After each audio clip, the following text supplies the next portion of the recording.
죽은 자들로 죽은 자를 장사하게 하라. 예수님은 세상을 죽은 자들의 세상이라고 하셨습니다.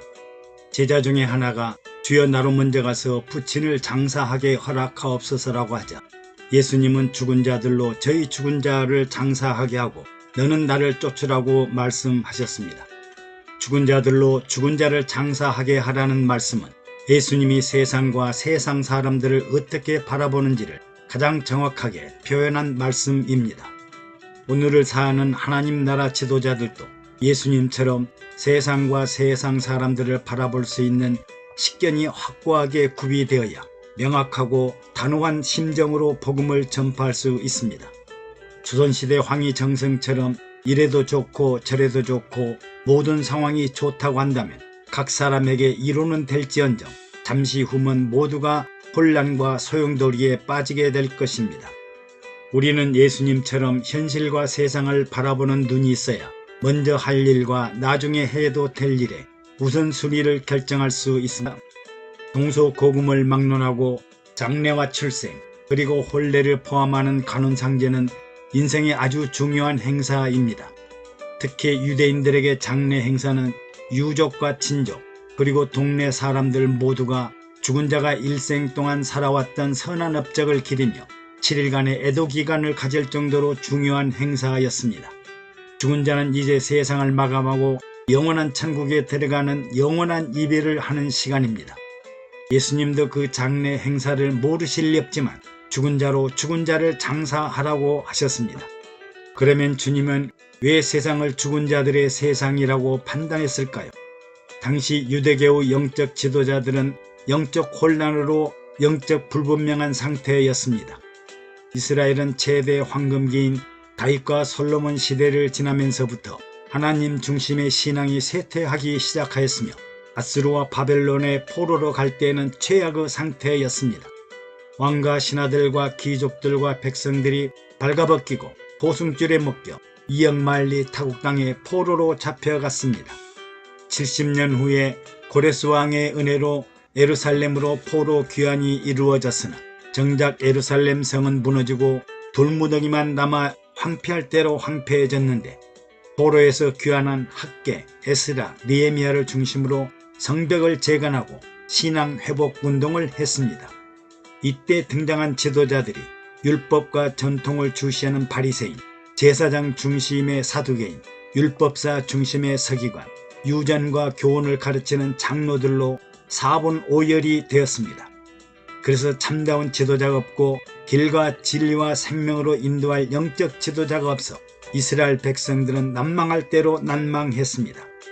이 시대를 바라본 예수님은 죽은 자들의 세상이라고 보시고 하나님께로 하나님 아버지께로 하나님이 계시는 하나님 나라 천국으로 들어가는 생명의 세계, 영혼의 세계, 메시아 그리스도의 세계, 부활과 영생의 세계로 인도하고자 했습니다. 예수님은 죽은 자들의 세상을 보시고 영혼의 생명이 죽은 세상이라고 보셨습니다.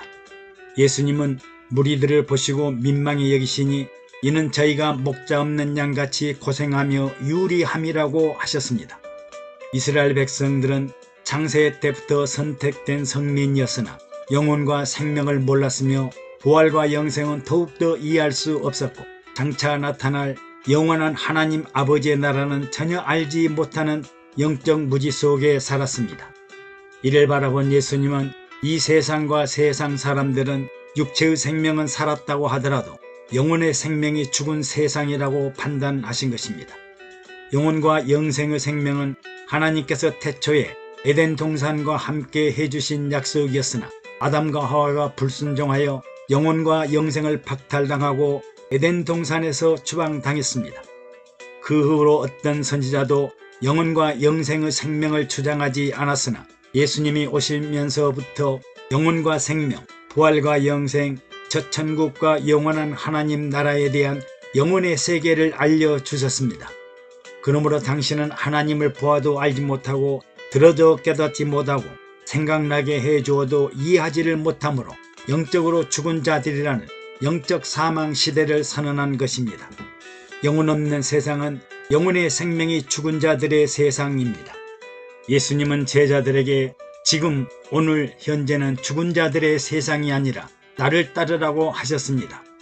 예수님은 하늘에서 내려오신 자요 하늘로 올라가신 분이요 하나님 아버지의 독생자로 하나님을 알고 하나님의 뜻과 계획을 전파하기 위하여 전도자로, 전달자로, 메신저로, 구세주로 세상에 오셨습니다. 이제 그리스도의 제자요 하나님 나라의 지도자인 우리는 예수님처럼 예수님의 마음과 생각과 뜻으로 세상을 볼 수 있어야 예수님의 위임 대리 명령인 땅끝까지 전파할 수 있습니다. 그런데 오늘날 지도자들은 유감스럽게도 산자처럼 보이지만 죽은 자들입니다. 만약 영혼의 생명이 살아있는 산자들이라면 세상을 죽음과 파멸로 인도하는 죽은 지도자들을 향해 영혼의 길과 진리와 생명의 세계로 인도해야 할 것입니다. 그런데 산자들이 죽은 자들과 어깨를 함께 하다가 오히려 하나님을 욕되게 하고 모독하고 회방하는 일들을 자행하고 있습니다.